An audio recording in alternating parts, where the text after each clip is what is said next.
ছেলে হওয়া এত সহজ না, অনেক কিছু ঘুরে আমাদের মাথায়। সব তো তোমারে বইলা বোঝানো যাবে না, তারপরও কিছু বলি শোনো।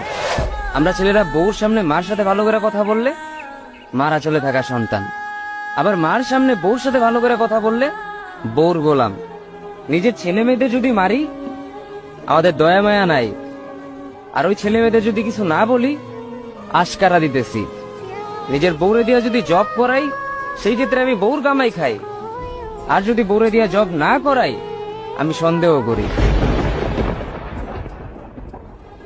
সারাদিন ঘরের বাইরে থাকলে আমরা ভাদাইম্মা, আর যদি ঘরের ভিতরে থাকি তাহলে বেকার, কাজ কাম নাই। আর এই তোমাদের মেয়েদের গায়ে যদি আমরা ভুলেও টাচ করি না আমরা নির্যাতক, আর যদি তোমরা মেয়েরা আমাদের গায়ে হাত তুলো আমরা কাপুরুষ। আর একটা ছেলে কি বা করে পুরো লাইফে নিজের জন্য? মার ওষুধের থেকে শুরু করে বউ বাচ্চার প্রত্যেকটা সব পালন করার দায়িত্ব একটা পুরুষের।